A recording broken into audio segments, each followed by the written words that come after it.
Vice President Biden will be on the Hill today. He presides over the joint session of Congress that will officially certify the Electoral College vote, confirming President Obama as the winner of the 2012 election. We get to find out who the faithless electors are. I say there will be at least two. That's my guess. But it was Biden's ceremonial duties yesterday that have a lot of people talking today. The Vice President made himself the one-man Capitol Hill welcoming committee as he reenacted the official oaths for the newly elected senators. He was clearly having fun, especially with all of the moms on hand. There's mothers, and then there's something else, and something else, and there's mothers, and then there's mothers. You stay right there, Mom. Guys, other than my mother, this is the finest lady I've ever known. Good to see you. How old are you, 14? Oh, you're getting old. And how old are you, 17? Hey, Mom. Hey, what's the story? How are you? Good to see you. I'm Joe Biden. Well, She likes Cheney better. Come on, Mom. Take a chance, ruin your reputation here. And that's just the tip of the iceberg. Biden, being Biden, was on full display all day.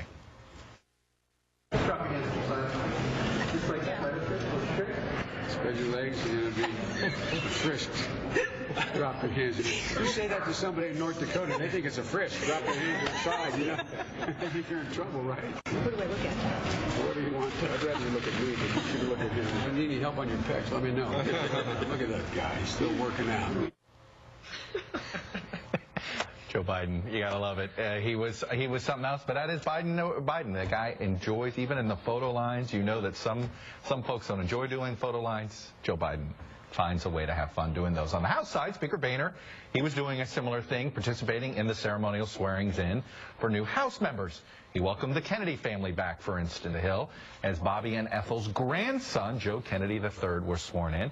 Florida Congresswoman Frederica Wilson arrived wearing one of her signature hats, and her entire family clearly ready for their close-up. They were all wearing matching colors, if you will, but not everyone's family was quite as happy to be there.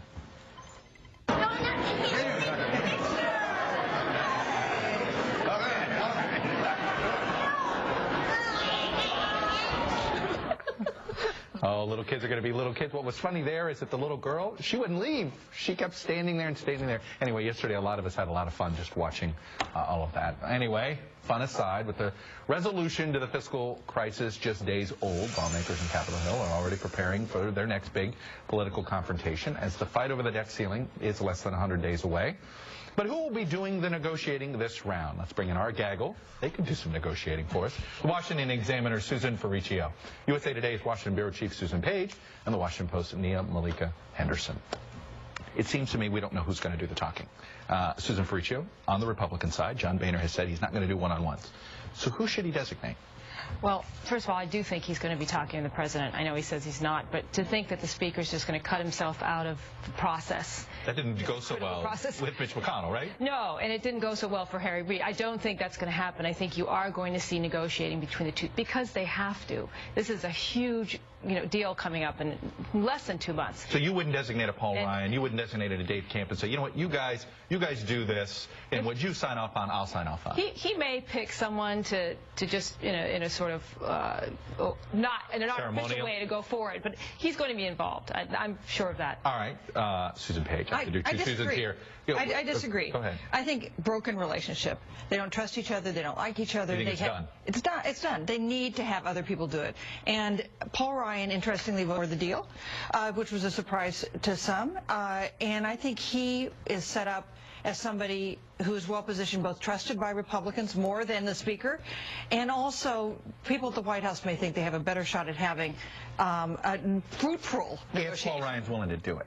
And I don't know if Paul Ryan's willing to be that, because you're putting yourself out there, and you could end up hurting yourself politically. You want to be president, and you want somebody else out there negotiating this when this is your subject area? And his statement said something interesting. Neil, let's go to the reverse. The more I'm walking through this Tim Geithner idea, right, with this idea that he's definitely leaving. Right. We know he is passionate on the debt ceiling. This is something that bugs him. He assumed they would have a debt ceiling as part of this deal, and that's why he was going to be comfortable going. It is not the case.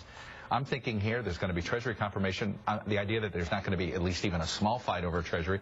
Do you really do this in the middle of all this? I mean, isn't it inevitable Geithner stays for another 90 days? I mean, it seems like he would have to, because to have that much instability in the middle of these negotiations. He was the lead negotiator for the White House. Exactly. Because Republicans prefer to deal with him than Jack Lew, right. who was the president's choice. Right, and to bring somebody else in the middle of these negotiations, it seems hard to believe that he's going to pull himself out of this. But in terms of what they were talking about, Paul Ryan pitch hitting for Boehner, I wonder if someone else going in instead of Boehner, does that further undermine his sort of tenuous leadership? Well, where is he? I was just where is Boehner here? Yeah. Well, he was.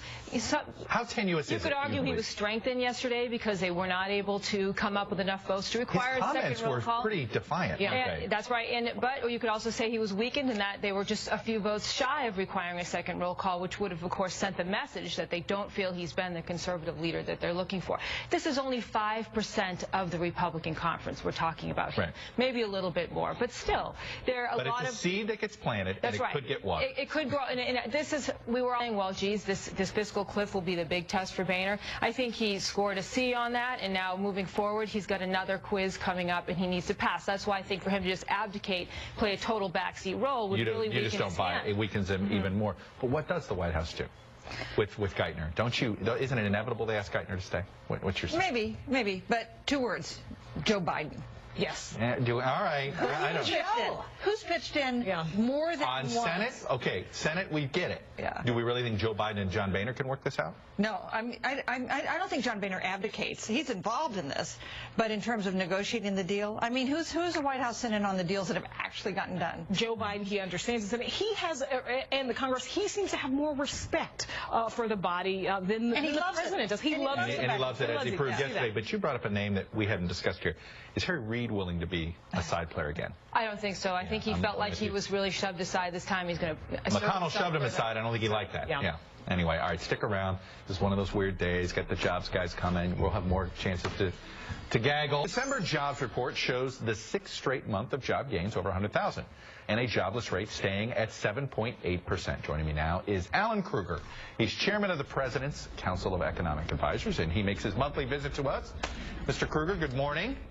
Morning, Chuck. So what makes, I look at this report and it feels like we're in stagnating growth still. 150,000 jobs, it's certainly better than not being 150,000 jobs, but it's not gangbusters. Where is the tipping point here where we start seeing gains 250, 3, where the economy is really moving again? Well, if you step back, Chuck, we see that the economy has been making progress. We've been steadily digging our way out of the deep hole from the financial crisis, and we. But why is it a small progress? Why is it incremental like this? That's not the way recovery. This was the Japan version of a recovery. This wasn't the way we've experienced recoveries before. No, that's absolutely wrong. Twice as many private sector jobs have been added to this point in the recovery as in the previous recovery. It's just that we're digging our way out of a very deep hole. It's important we build on the progress. We'd like to see faster job growth, and we are seeing job growth in some of the sectors that were very hard hit by the crisis. In particular, we've seen construction growth in December. On the other hand, we're still losing a lot of jobs in local governments. We lost 11,500 teacher jobs last month and 300,000 teacher jobs over the last 3 years. So this recovery is facing different kinds of headwinds than we've had in past recoveries. Then on top of that, we have slower population growth and an older population, which is going to be a factor for the U.S. going forward. But we are making steady progress, as today's report and, frankly, reports over the last couple of years have shown. It is, and we did a whole year to year to year to year, and it's absolutely, you see this trend line. So let me ask you, we avoided one part of this so-called fiscal cliff and got some tax certainty. What is the potential damage to the economy if, come March, with debt ceiling, government operations, and, frankly, the sequester? Well, first, just step back, and I think, as you pointed out, we have made an important step forward. We were facing a large increase in taxes on the middle class had Congress not acted earlier this week. And also on top of that, Congress extended unemployment benefits for 2 million workers who would have lost benefits this week, and took a chunk out of the deficit by raising over $700 billion in revenue over the next 10 years. So we have removed some of the uncertainty. I think what we can see from recent history is that when Congress acts in a bipartisan way, it has a beneficial effect for the economy, and when we have trench warfare, it creates a lot of uncertainty and it slows economic growth. Would a recession be on the table if the debt ceiling wasn't raised? You know, I think we really are playing with dynamite with the debt ceiling. And we saw, just go back to August 2011, we saw confidence plunge when Congress played Russian roulette with the debt ceiling. We saw job growth grind to almost a halt. So the economy will certainly do better if Congress does what it ordinarily does, which is raise the debt ceiling without drama. All right, Alan Kruger, Chairman of the President's Council of Economic Advisors. Nice to see you this month. Happy New Year, sir. Same to you. All right, let me bring back the gaggle very, very quickly here because I want you to get your guys' reaction on debt ceiling. Susan Ferrechio, between the debt ceiling fight, government operations, I heard plenty of senators were quoted today saying government shutdown's not off the table. What do you say? It's not off the table. Do you think the government will be shut down? Well, first of all, you've got the president. We didn't say this earlier, but the president said he's not going to negotiate with Congress either. Period. Congress is saying basically, essentially, Boehner. Oh, yes, you will. But he's saying, I'm not going to talk to the president. So you have people not willing to talk right now. That's the first bad sign. But you have Boehner, if you listen to his speech yesterday when he took the gavel for his second term as Speaker, he said, we're going to go for these cuts and entitlement reform. And I think that is setting the stage for him really standing firm on what's going to happen with the debt ceiling fight. Republicans tell me that they feel strongly that Boehner will now really hold the line. He feels like the fiscal cliff deal. He has no choice to hold the line. The fiscal cliff deal did not go well for him, and now he's really going to stand firm on these cuts. Susan Page, you've seen this before, and we didn't get a government shutdown despite all of the rhetoric and bombastic nature of the last 2 years. Why do I feel like March, we may get at sea where temporarily, a week and the whole place shuts down? Here's why you think that, because it took all our political will to do the easy stuff. Yes. And so now in the next couple months, we've got to do the hard stuff. And what are the prospects of that? Yeah. These are hard conversations that Boehner and Obama have about entitlement reform. People don't really want to see cuts to Medicare and Social Security. That's the thing. So, by the way, nobody in the conservative constituencies do either. Exactly. Yeah. So this idea that they have this leverage over entitlement cuts, it'll be interesting to see. Sneak in one more break, and we're going to talk what I promised we'd talk about on the other side. So you consider it. In fact, I'm not going to be coy. It's not anything I've ever been good at. I told the governor that I would now like, frankly, to do that because I would like to be a part of that. Bringing back the gaggle, I have to say, Susan Page, you were stunned at Barney Frank being Frank, saying, hey, I want the job. Put me in temporarily, Coach. Why do we love Joe Biden and Barney Frank? It's because they talk. They say what they think. How many politicians say? And I assume this deal isn't cooked. Maybe it's cooked, but for a politician to say that is extraordinary. And does it work? Neil, I mean, what happened to real retirements? And, riding off in the sunset. It's like Michael Jordan retiring from the Bulls. Let me explain to people. We're sort of talking about. Okay, so what it is you have the opening, which is not here there. By the way, John Kerry actually still hasn't been confirmed as Secretary of State. That all actually has to happen first. But assuming that does happen, and we assume that it does, then there is a temporary replacement until the special election. Deval Patrick, the governor there, has that power.